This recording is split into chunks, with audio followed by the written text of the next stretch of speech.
Mental math कक्षा 8। मैं हूं हरी सर और आप सभी बच्चे देख रहे हैं आपका अपना YouTube channel math with Hari sir special Hindi medium के बच्चों के लिए। आज हम करने वाले हैं अध्याय 6 घन और घनमूल का अगला भाग। प्रश्न नंबर 35 से प्रश्न नंबर 40 तक आज हम करेंगे, तो आप वीडियो को पूरा देखें और देखकर इसमें से प्रैक्टिस जरूर करें। आइए करना शुरू करते हैं। प्रश्न नंबर 35 क्या कहता है, देखो प्रश्न नंबर 35 कहता है बच्चों, ये रहा आपके सामने। प्रश्न नंबर 35 कहता है 1729 को रामानुजन संख्या कहा जाता है क्योंकि यह दो अलग अलग तरीकों से दो घनों के योग के रूप में व्यक्त की जा सकती है। ठीक है ना, की जाने वाली सबसे छोटी संख्या है। तो कौन कौन से दो युग्म होंगे ये हमें बताना है। यानी उनको अगर हम जमा करें, दो संख्याएं हैं, दो संख्याओं के घन को अगर हम जमा करें तो 1729 आता है। और इसकी क्या है, दो संख्याएं हैं, तो कौन कौन सी होंगी मैं आपको बताता हूं। देखो बच्चों, अगर हम 12 का घन और जमा 1 का घन करें तो ये 1729 आ जाएगा। दूसरा है, ठीक है ना, दूसरा देखो मैं आपको बताता हूं, यहाँ पर बराबर 12 का घन कितना होता है, 1728 होता है। कितना होता है, 1728। और जमा 1 का घन तो 1 ही होगा, तो बन गया ना यहाँ पर ये 1729 बन गया। ठीक है, दूसरा क्या होगा, ये संख्या के केवल यही होते हैं। ठीक है, दूसरा होगा, अब इसमें अगर मैं यहाँ पर करूं 10 का घन और जमा फिर क्या करूं 9 का घन कर दूं, ठीक है, तो भी ये क्या होगा, ये 3 9 का घन, तो भी ये क्या होगा, इनका योग अगर मैं करूं तो 1729 आता है। जैसे 10 का घन कितना होता है, 1000 होता है, और 9 का घन कितना होता है, 729 होता है। अगर दोनों को जमा करेंगे तो 1729 आ जाता है। ठीक है, तो ये बच्चों इस तरीके से ये दो वो संख्याएं हो गई। ठीक है, तो ऐसे करना है। अब इसमें कोई फेर बदल है नहीं, तो आपको सिर्फ ये ध्यान रखना है। आइए करते हैं प्रश्न नंबर 36। प्रश्न नंबर 36 कहता है मान बताना है, मान बताना है। अब आप इसको, ठीक है, शॉर्टकट तरीके से इसका आप क्या निकाल ले, घनमूल निकाल ले। अब यहाँ पर देखो, मैं दूसरे पेज पर बताता हूँ, इस पर बताता हूँ मैं, ठीक है, यहाँ पर बताता हूँ। अब देखिए क्या संख्या लिखी है, 32,768। तो पीछे से ये 3 का ग्रुप बनाना है। अब 8 है ना, अब 8 किसके घन में आता है, 2 के में आता है, तो 2 हो गया, इसका काम खत्म। अब आगे बचा 32। अब 32 से छोटा हमें परिपूर्ण घन लेना है। जैसे 3 का घन कितना होता है, 27, 4 का घन होता है 64, तो 64 तो ज़्यादा हो गया, 4 का घन तो ज़्यादा हो गया, 3 का घन आएगा तो इसकी जगह क्या लिखना है, 3, तो इसका घनमूल निकल गया, तो इसकी जगह क्या लिखेंगे, 32 लिखेंगे। क्या लिखेंगे, 32 जमा। अब यहाँ पर दिया हुआ है 91,125। ठीक है, तो 5 किसके घन में आता, 5, तो 5 के घन में ही आएगा, 5 का घन अगर निकाला 125 आएगा, तो इसका तो काम हो गया। आगे 91। अब इससे छोटा परिपूर्ण घन लेना, 4 का घन होता है 64, 5 का घन होता है 125, तो 5 का घन तो ज़्यादा हो गया, 4 के घन पे लेगा, तो इसका क्या आ जाएगा, 45 आ जाएगा। ठीक है, जमा। अब ये संख्या लेनी है, ठीक है, इसको मैं लिख लेता हूँ। तो पीछे से ग्रुप बनाया, 3 है, 3, ठीक है, 3 किसके घन में आता है, 7 के में आता है, 7 का घन निकालेंगे तो 343 आता, जो इकाई के अंक पर 3 आता, तो 7 हो गया इसका, तो इसका काम खत्म हो गया। आगे आता 456। अब 456 से छोटा हमें परिपूर्ण घन लेना, बड़ा नहीं लेना है। ठीक है ना, तो जैसे 8 का घन कितना होता है, 8 का घन होता है 512, 8 का तो ज़्यादा हो जाएगा, 8 का ज़्यादा हो गया तो 7 के घन पे चलेगा, तो यहाँ पे आ जाएगा 7। ठीक है, तो इसकी जगह क्या लिखना है, 7 लिखना है। अब इनको कर दीजिए जमा, तो आपका उत्तर बन गया। 7 और 5 12, 12 और 2 14 का, 4 का हासिल 1। ठीक है, 7 और 4 11, 11 और 3 14 और 1 15। ये आपका आंसर बन गया। बच्चों प्रश्न नंबर 36 में एक छोटी सी मिस्टेक हो गई है। वो मिस्टेक ये है कि ये जो आखिरी नंबर है ना, इसके सामने ये क्या, घटा का निशान है। क्या है, घटा का निशान है। तो यहाँ पर क्या आएगा, घटा का निशान आएगा। यहाँ पर गलती से जमा का निशान लग गया था। फिर कई बच्चों का कमेंट्स आता, सर आंसर गलत है, लेकिन यहाँ पर पहले ही गलत हो रहा है। अगर जमा का निशान है तो आंसर ठीक है, अगर घटा का है तो आंसर ये गलत हो जाएगा। ठीक है ना, तो आप घटा का निशान लगाएंगे तो आइए इनको जमा कर लेते हैं। तो जमा करेंगे 5 और 2 7, ठीक है, और 4 और 3 कितना होता है 7 होता है, घटा 77 इस तरीके से। तो 77 में से 77 घटाएंगे तो कितना आ जाएगा 0 आ जाएगा।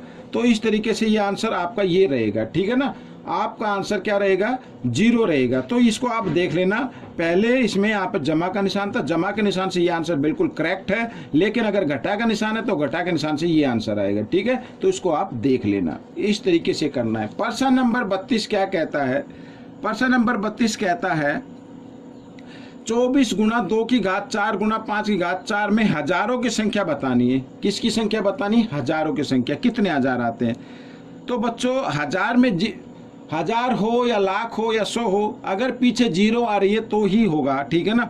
तो पीछे जो 0 आती है इकाई, यहाँ पर लास्ट में इकाई दाई सैकड़े पे जो भी 0 आती है वो 2 और 5 के गुणनखंड में आती है, ठीक है ना।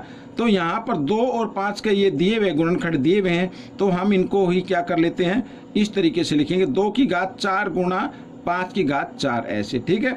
24 गुणा, अब देखो दोनों की घात एक जैसी, तो हम इसको लिख सकते हैं 2 गुना 5 की घात 4 लिख सकते हैं, ठीक है। आगे कर लेते हैं, तो 24 गुना 5 दूनी कितना होता है 10, तो 10 की घात 4 लिख सकते हैं।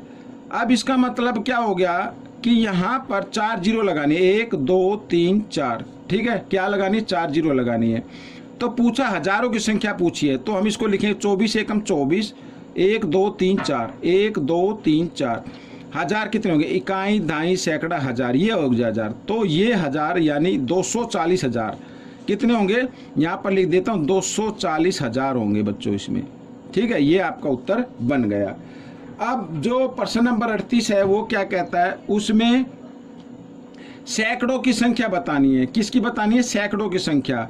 तो यहाँ पर बच्चों फिर मैंने वही बताया 2 और 5 के गुणनखंड पे लेना है, लेकिन सेम घात होनी चाहिए। यहाँ पे 5 की घात कितनी है 2, तो यहाँ भी 2 की घात 2 होनी चाहिए। तो हम इसको लिख सकते हैं 14 गुना 2 की घात 2 गुना 2 की घात 2 लिख सकते हैं, और गुना 5 की घात 2 ऐसे, ठीक है। अब 14 गुना 2 की घात 2 का मतलब 4, ठीक है, इस तरीके से। अब इधर गुणा, और इनको क्या लिख सकते हैं, ब्रैकेट में लिख लेंगे, जैसे मैंने अभी पहले लिखा था, इस तरीके से लिख सकते हैं। अब 14 चौके कितना होता है 56 गुणा, अब इसको हम लिख सकते हैं 2 गुना 5 की घात 2 लिख सकते हैं ऐसे, ठीक है ना। आइए 56 गुना 2 पंजे कितना होता है 10, 10 की घात 2 लिख सकते हैं, ठीक है। या हम इसको लिख सकते हैं 10 की घात 2 का मतलब होता है 100, ठीक है। 10 को 2 बार गुना करेंगे 100 आ जाएगा। अब 56 एकम 56, और यहाँ पे 2 0, तो सैकड़े की संख्या पूछी थी, तो सैकड़े कितने हो गए 5600 हो गए, 56 सैकड़े हो गए, 56 सैकड़े हो गए बच्चों। ये आपका उत्तर बन गया, ठीक है। आइए करते हैं प्रश्न नंबर 39, ये रहा आपके सामने। प्रश्न नंबर 39 क्या कहता है, देखो बहुत ही आसान है। 2 घनों का आयतन का अनुपात 1:8 है। यदि छोटे वाले घन का आयतन 125 घन सेंटीमीटर हो तो दूसरे घन की भुजा का मान बताना है। तो पहले दूसरे घन का भी आयतन निकालना, तभी तो निकालेंगे ना। तो आयतन तो इसमें दिया हुआ नहीं है, माना यहाँ पर लिख लेते हैं, माना दूसरे घन का आयतन, दूसरे घन का आयतन, माना दूसरे घन का आयतन बराबर x मान लेते हैं, x घन सेंटीमीटर लिख लेते हैं, ठीक है ना। अब ये छोटे वाले का है और ये बड़े वाले का है, ठीक है। आप दूसरे, ठीक है, इतना ध्यान रखना, मैंने लिखा नहीं है। यदि छोटे वाले घन का आयतन, ये छोटे वाले घन का आयतन है और ये क्या बड़े वाले का, तो प्रश्नानुसार क्या कहता है भाई, छोटे घन को पहले लिखना है 125, ये अनुपात में लिख दो, और बड़े घन, ये छोटे घन का आयतन लिख दिया और ये बड़े घन का आयतन लिख दिया, बराबर इनके जो घन का आयतन दिया उसके बराबर रख लो इसको, इस तरीके से। अब क्या करना है, अंदर की गुणा अंदर के साथ और बाहर की गुणा बाहर के साथ। तो x की गुणा 1 के साथ होगी, x आ जाएगा, और 125 को 8 से करेंगे तो कितना आ जाएगा 1000 आ जाएगा।